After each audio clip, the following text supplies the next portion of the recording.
Hello दोस्तों, मैं चुन्नू की मम्मी आपके लिए लेकर आई हूँ शेर और चूहे की कहानी। एक बार की बात है, किसी जंगल में एक चूहा रहता था। एक दिन जब वो अपने बिल की तरफ लौट रहा था तो उसने एक शेर को सोते हुए देखा। शेर को मज़े में सोते हुए देख चूहे के मन में शरारत सूझी।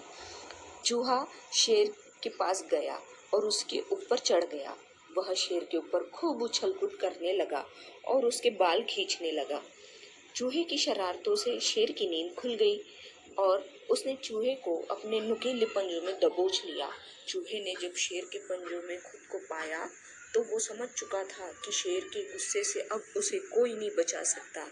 आज उसकी मौत तय है। चूहा बुरी तरह डर गया और रो रो कर शेर से विनती करने लगा कि शेर जी, मुझे माफ़ कर दो, मुझसे भूल हो गई, मुझे जाने दो। अगर आज आप मुझे जाने देंगे तो मैं आपके इस उपकार के बदले भविष्य में जब भी आपको किसी की मदद की ज़रूरत होगी तो मैं आपकी मदद ज़रूर करूँगा। चूहे की बात सुनकर शेर की हंसी निकल गई। शेर ने कहा कि तुम तो खुद इतने छोटे हो, मेरी क्या मदद करोगे।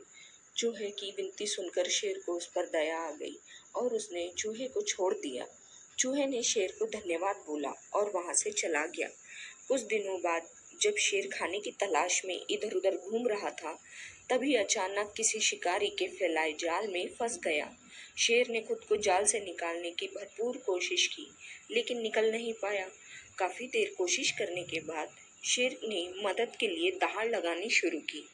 उसी वक्त वो चूहा उधर से गुजर रहा था कि उसने शेर की दहाड़ने की आवाज़ सुनी।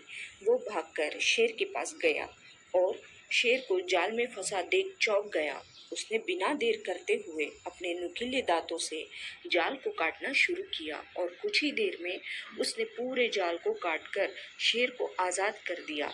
चूहे की इस मदद से शेर की आंखें भर आई और नम आंखों से शेर ने चूहे को धन्यवाद किया। दोनों वहां से चले गए। फिर शेर और चूहा अच्छे दोस्त बन गए। इस कहानी से हमें सीख मिलती है कि हमें सिर्फ शरीर के आधार पर किसी इंसान को छोटा या बड़ा नहीं समझना चाहिए।